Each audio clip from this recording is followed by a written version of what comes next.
Questa è la chiesa di Cortelà, noi ci troviamo nei coniugani, i coniugani che sono molto importanti dal punto di vista vitivinicolo e il programma di sviluppo rurale ha avuto grande attenzione. Adesso la chiesa di Cortelà è dedicata ai santi Nazario e Celso ed è in questo caso del 1200. Allora parleremo di questo quest'oggi, resteremo nei coniugani e in provincia di Padova per fare un viaggio molto interessante. Sigla!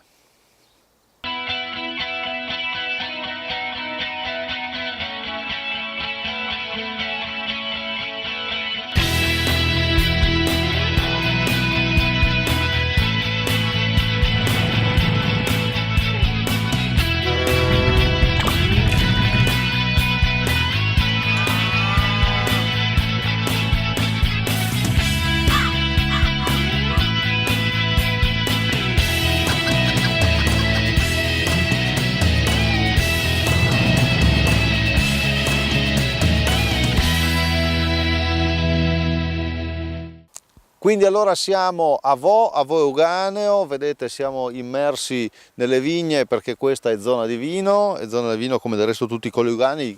Mauro Facchin ha fatto una pazzia e ha deciso di fare riferimento alla misura 112 del programma di sviluppo rurale, quindi quello del primo insediamento. E quindi Mauro, cosa hai fatto? Ho fatto una cantina, buongiorno, intanto io provengo dal mondo agricolo, mio papà ha ancora una cantina, io sono nato e vissuto nel mondo agricolo. 4 anni fa ho fatto forse una pazzia, ma credo di no, di investire e di fare un primo insediamento in agricoltura, quindi di fare una cantina ex novo col mio nome, col mio marchio, e di uscire quindi poi con il mio marchio e di vendere il mio prodotto con il mio nome. Perché un giovane decide di rimanere in questo settore? Certamente lo fa perché ha delle prospettive.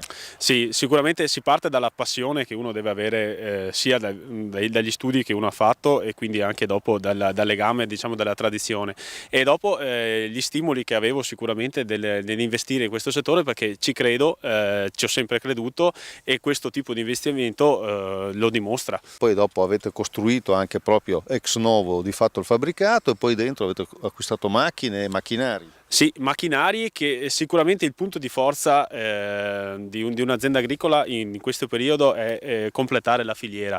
Infatti questo tipo di investimento è andato anche a chiudere la filiera aziendale, nel senso che l'importante è produrre il vino, sicuramente produrre un vino di qualità che negli ultimi anni nella nostra zona lo stiamo facendo. I prodotti di principe qui della nostra zona è il moscato giallo, che noi puntiamo tanto, il fior d'arancio, che è appunto dal 2010 e anche di OCG, e poi si va a puntare sull'altro vino tipico della zona che è il Serprino, per non dimenticare i vitigni internazionali che si producono anche in questa zona, quindi si va dal Cabernet al Pinot al Merlot e allo Chardonnay. Allora, grazie a Mauro Facchin, vedete questa è una bella esperienza, il programma di sviluppo rurale gli ha dato veramente una buona mano, tenete conto di tutto ciò. Adesso l'agenda del PSR, del programma di sviluppo rurale, e poi andiamo a Padova a parlare di consumatori. Realizzato da Ismea in collaborazione con Veneto Agricoltura nell'ambito del progetto Valorizzazione delle filiere finanziato dal PSR Veneto, il report può essere scaricato dal portale regione.veneto.it. 1 miliardo 184 milioni dal prossimo PSR 2014-2020. Il programma sarà finanziato per il 43% dall'Unione Europea, il 40% dallo Stato italiano e per il 17% dalla Regione del Veneto. Visualizzare e stampare i dati del fascicolo aziendale, verificare online l'iter delle pratiche. Sono solo alcuni dei servizi presenti nel portale integrato dell'agricoltura veneta. Di più su piave.veneto.it. Caro Mimmo, come stai a capelli? No, dico, tu vai da un salone di bellezza quando hai bisogno di accorciare i tuoi capelli o di curarli. Oggi noi invece vogliamo parlarvi di un problema che riguarda buona parte dei nostri interlocutori, ma soprattutto riguarda una categoria, quella dei parrucchieri. Ne parliamo con il presidente nazionale di Confartigianato Benessere, che è Lino Fabian. Benvenuto Presidente. Il problema è grave, abusivismo. Allora, il problema è grave, diciamo che sostanzialmente si divide in due parti fondamentali: i fuoriusciti da qualche corso che magari così in maniera molto spiccia poi non trovano da lavorare, quindi con la valigetta vanno per le case e quindi lì diciamo la sicurezza è relativa. Poi l'abusivismo lo abbiamo anche in negozi magari non conformi alla legge, e quindi è una forma di abusivismo magari diversa, perché poi magari non sono nella legalità, quindi anche lì è un abuso. Spesso e volentieri arrivano in Italia prodotti diciamo taroccati, ok, hanno una confezione magari di una Griff, ma poi all'interno sono prodotti di scarsissima qualità e molto pericolosi per la salute. Quanto tempo deve fare un apprendista prima di diventare a tutti gli effetti parrucchiere? Guardi, in Italia c'è la 164 che recita così, in maniera molto semplice: 5 anni di apprendistato, 1 anno di operaio, poi 300 ore di accesso alla professione, oppure 3.000 ore di corsi quotidiani, quindi continuativi, più le 300 ore. Se questa non è garanzia, ditelo voi. Sergio Taurino, ADOC, associazione coinvolta ancora una volta, ben ritrovato. Che cosa possiamo fare in questo caso? Consumatore chiaramente è l'anello finale della catena e deve stare molto attento, perché abbiamo due tipi di rischio: il rischio per la salute e il rischio per le tasche. Quale vogliamo privilegiare oggi? Beh, in questo caso ci sono tutti e due i rischi, perché se si usano dei prodotti non conformi si rischia la salute, ma poi si rischia anche la tasca, perché la salute costa, e non costa solo come utenti cittadini dello Stato, ma anche personalmente. Grazie a Sergio Taurino dell'ADOC, grazie a Lino Fabian, presidente nazionale di Confartigianato Benessere. Noi ci fermiamo qui, la linea torna al nostro Mimmo Vita e quando ci ritroveremo vi porterò a scoprire un altro dei nostri parchi del Veneto. Riprendiamo la linea con l'inquadratura della chiesa di Fontana Fredda nei Colli. Mi ricorda il presidente Antonio Dal Santo, l'unica fatta a torre, ecco.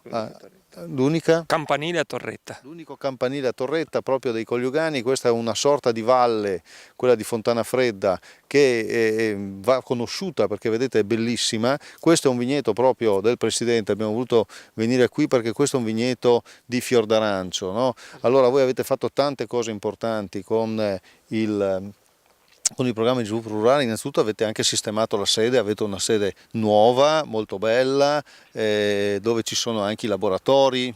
Ci dica lei. Sì, diciamo che è la casa del vino di questo territorio. Grazie appunto al sostegno della Regione Veneto abbiamo avuto l'opportunità di sviluppare questo progetto, che prevede appunto la presenza, oltre che degli uffici amministrativi, degli uffici tecnici, del nostro laboratorio di analisi e di una sala espositiva che dà un biglietto da visita di quello che è oggi la produzione appunto dei vini ad hoc di OCG dei Colli Euganei. Però il grande biglietto da visita appunto dei vini dei Colli Euganei DOC è la DOCG, quindi il fior d'arancio. Esatto, il fior d'arancio dal 2011, dal 1° aprile 2011, si fregia diciamo, di questo riconoscimento ufficiale. È una scelta che parte diciamo, da lontano e che grazie anche al supporto economico che il PSR ha dato nella misura 133 a questa progettualità, che prevedeva di individuare un vino bandiera e di farlo conoscere, di rafforzarne la propria immagine, la diffusione nelle manifestazioni più importanti a livello locale, ma soprattutto all'interno dei ristoranti e dei locali diciamo di questo territorio e del Veneto in genere. Allora grazie ad Antonio Dal Santo, il presidente del consorzio dei vini dei Colli Euganei DOC e di OCG a questo punto. Noi adesso restiamo in provincia di Padova, ma scendiamo in pianura non propriamente distante da qui, andiamo a Bosco di Rubano perché lì c'è una bella cosa, il parco etnografico di Bosco di Rubano. Aumentano le risorse di 150 milioni di euro. Per i nostri investimenti aziendali 800 milioni di euro. Per le start-up agricole dei giovani 150 milioni. Finalmente aumenta l'indennità per gli agricoltori di montagna. Agevolazioni economiche per agriturismi, fattorie didattiche e sociali. Più futuro!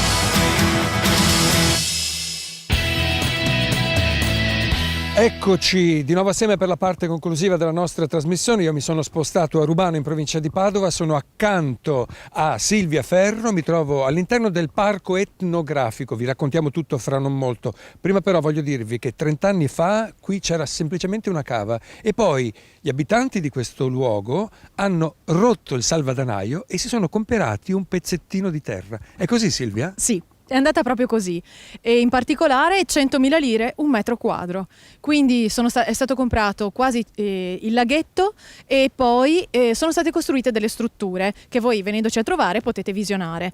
Ci sono un casone ricostruito sui disegni della Saccisica con materiali recuperati qui e con disegni e lavoro delle persone che hanno voluto da subito bene a questo parco. Poi ci sono delle attività mediate con gli animali curate da un'associazione, e poi ci sono tutta una serie di attività tipo guida naturalistica, tipo classificazione degli alberi, tipo recupero di biodiversità. Ho visto che fate persino il pane. Sì, sono 2 ragazzi giovani che fanno parte sempre della gestione e fanno pane con con farine biologiche e pasta madre. Lo cucinano nel forno a legna e quindi c'è una parte di tradizione e una parte di presente. E poi ci sono un sacco di attività, Silvia. Sì, ci sono anche i mercatini, ad esempio ogni settimana all'interno della piazza del paese, e periodicamente qui all'interno del parco, ad esempio alla Fiera di Rubano, che vuole essere un momento in cui ci troviamo a pensare, a riflettere anche su come vorremmo il nostro parco etnografico. Mi pare che avete le idee molto chiare. Senti, ho visto anche dei ragazzini però qui. Sì, sono in visita didattica e questo è un parco che vuole essere aperto e goduto il più possibile dalle persone. Quando uno viene qui, si trova bene, conosce che cosa c'è, è il primo passo per poterlo anche poi difendere. Grazie Silvia, grazie ai vostri volontari soprattutto, e come sempre un saluto agli amici che hanno seguito da casa il nostro appuntamento, un saluto a Mimo Vita che ha condotto con me la trasmissione. Arrivederci.